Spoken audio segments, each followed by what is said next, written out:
বিহারের চম্পারণ জেলার বেতিয়া অঞ্চলের এক প্রত্যন্ত গ্রামে বাড়ি নভল কুমারের। ইটের দেওয়ালে প্লাস্টার দেওয়ার পয়সা নেই, মেঝে পাকা করা যায়নি, রান্নাঘর বানানো হয়নি, তাই ছাদেই উনুন ধরান নভলের স্ত্রী আর মা। চম্পারণের ছেলে হলেও বহু বছর বিহারের বাইরে থাকেন নভল। এখন উত্তরাখণ্ডে শ্রমিকের কাজ করেন। যা রোজগার হয় তার 70% টাকা বাড়িতে পাঠিয়ে দেন। নভল বলছিলেন, উত্তর ভারতে বিহারি পরিযায়ী শ্রমিকদের ওপরে কিভাবে অত্যাচার হয়, কি ভয়াবহ পরিস্থিতির মধ্যে কাজ করতে হয় তাদের। बिहारी तो उधर तो पंजाब में जो है तो बहुत दिक्कत कर रहा है लोग। चंडीगढ़ में भी हुआ था, बिहारियों को भगा रहे थे लोग कुछ कारण।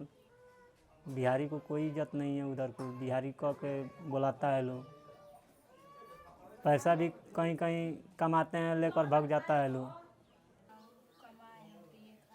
নভলের চিন্তায় ঘুমোতে পারেন না তার স্ত্রী রাধা। কোলে শিশুকে নিয়ে চলে যেতে ইচ্ছে হয় নভলের কাছে। টিভিতে যখনই বিহারি শ্রমিকদের ওপর হামলার খবর দেখায়, নভলকে ফোনে ফিরে আসার আকুতি জানাতে থাকেন স্ত্রী। ये आदमी चल जानी जन घर से तो दुख होला कि हाँ आदमी अपन बिहार में कमैती जन तो ठीक रही, जानी जन बा और 6 महीना पर साल भर करावे नहीं जा, तबीयत खराब हो गला तो अपनी घरे सुन के रोवे नहीं सन। 2011 সালের জনগণনা অনুযায়ী দেশের বিভিন্ন প্রান্তে অন্তত 75 লাখ পরিযায়ী শ্রমিক বসবাস করেন।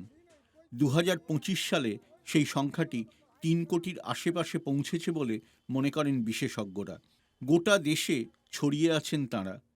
देखिए, बिहार में कल कारखाने नहीं है, उद्योग नहीं है। पहले बेतिया में आपको लेदर फैक्ट्री था जहाँ पे लोगों को काम मिलता था।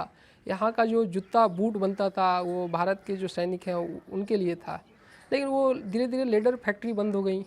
और आपको जो भी चीनी मिलें हैं वहाँ अभी बिहार के लोगों को काम नहीं मिलता है, वो खासकर यूपी या बाहर के लोग होते हैं। বিভিন্ন রাজ্যে এই বিহারি শ্রমিকদের ওপর হামলার ঘটনা ঘটে। এই শ্রমিকরা স্থানীয় মানুষের রুটি রুজি কেড়ে নিচ্ছেন, এরকম অভিযোগ ওঠে।